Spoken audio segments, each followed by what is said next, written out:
Sharon Stone, l'actrice hollywoodienne, a récemment révélé les situations sexistes dans lesquelles elle s'est retrouvée au sein de l'industrie cinématographique.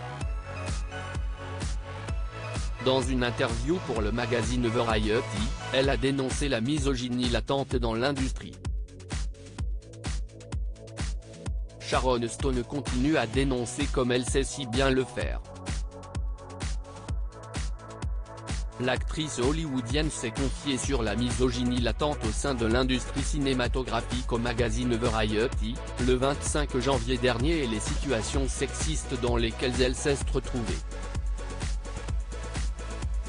J'ai travaillé avec certaines des plus grandes stars de l'industrie, qui parlaient littéralement pendant mon gros plan, me disaient ce qu'ils pensaient que je devrais faire.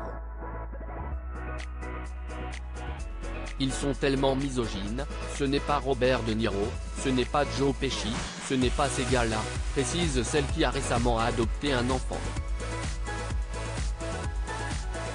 Mais j'ai travaillé avec de très grandes stars qui ne m'écoutaient tout simplement pas, et ne me permettaient pas d'influer sur leur performance avec ma performance.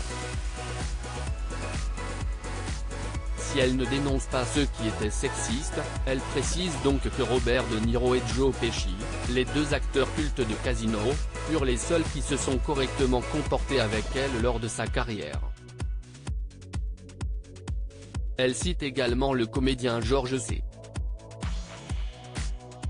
Scott, comme elle le raconte avec émotion, rencontrer ce dernier lui a ouvert les yeux. Quand les hommes n'écoutent pas les femmes, j'ai eu l'immense honneur de travailler avec George C. Scott. Et il m'a dit, je veux te faire le plus grand compliment que je puisse faire, chérie. Il a mis ses mains sur mon visage et a poursuivi, tu es la personne la plus à l'écoute avec qui j'ai jamais travaillé, mis à part ma femme. Et j'ai pleuré. Cette discussion a mûri dans l'esprit de l'actrice, et elle s'est alors rendue compte de ce qu'était vraiment la misogynie.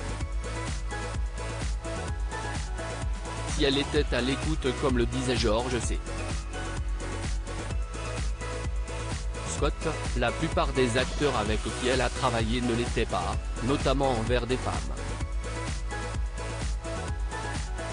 Aujourd'hui, elle dénonce donc ce manque d'écoute dans le milieu, et l'invisibilisation de la parole des femmes par des hommes. Selon elle, si elle n'est pas très aimée dans l'industrie, ce serait certainement à cause de ses prises de position. Je ne suis pas l'actrice la plus populaire parce que les gens ne veulent pas entendre mes, comme ils disent, putains d'opinions.